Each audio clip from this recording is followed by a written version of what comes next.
50-sekundovú presilovku Nemecka, 5 proti 3. Využiť sa ju snažil Ehrhoff svojou delovkou. Šprintovať musí Marcel Götz, aby to stihol ešte v útočnom pásme. Aj sa mu to podarilo.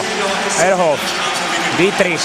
Nemci cítia šancu dostať sa do vedenia. Vtedy sú nepríjemní proti každému súperovi. Ehrhoffova strela trafila iba pred ním stojaceho Sergeja Fjodorova.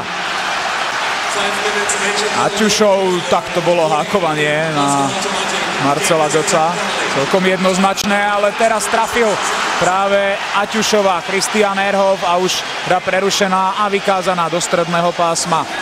Nemeckí hráči stáli v brankovisku. V kontakte s Košečkinom.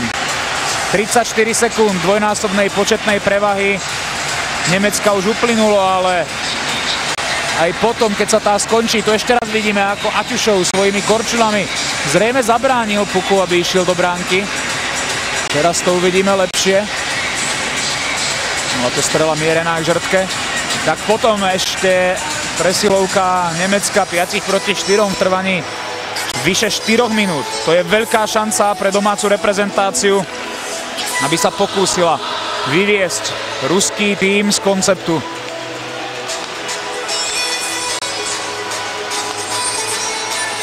Ale najskôr sa Nemci potrebujú čo najskôr dostať do útočného pásma proti Ullmannovi na buli. Tereščenko síce ho vyhral, ale výborná reakcia od Tripa, lenže v zápätí tento nemecký Kanaďan dostal svoj tím z útočného pásma. Dietrich zaviezol puk bez problémov do pásma. Ehrhoffova rana, už je Malkin na ľadovej ploche. Ehrhoff zachytil puk, ktorý napálil do protihráča, ktorý stál pred ním. Trip bojuje. Ehrhoff. Obrovská podpora fanúšikov z hľadiska. Teraz pomáha Nemcov. Ehrhoff naznačil strelu. Puk je kde? Nie je v bránke. Košečkin ešte dokázal sa otočiť včas a zabrániť tomu, aby ho dopichli dobiedzajúci Nemci za bránkovú čiaru. Ehrhoff. Ten diriguje túto presilovku a už niekoľkokrát pálil na bránku Košečkina. Teraz sa však bude musieť brániť, pretože Malkin ten je hráč, ktorý vie udržať puk na svojej hokejke. Teraz dobre cítil, že netreba sa ponáhľať dopredu. Gončarovi dal dozadu, ten naskočil zo striedačky. Brown. Rolov ho forčekuje. Už sa ale bude musieť znova vrátiť do toho postavenia. Najmä v strednom pásme potrebujú Rusi udržať nemecký nápor smerom dopredu.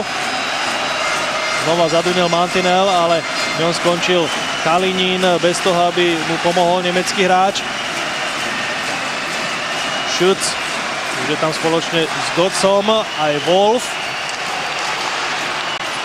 A po zrazenej strele od Zulcera končí puk v lapačke. Nemci mali obrovskú príležitosť. Po Ehrhoffovej rane skončil puk za chrbátom ležiaceho Košečkina, ale ten sa stačil ešte vrátiť späť poň. Pozrieme sa asi na tú istú akciu, o ktorej som hovoril teraz. A hokejkou vyrazil puk.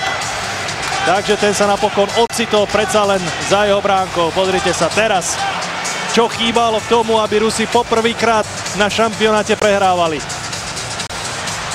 Neuveriteľné, ako sa Košečkin dokázal veľmi rýchlo zorientovať.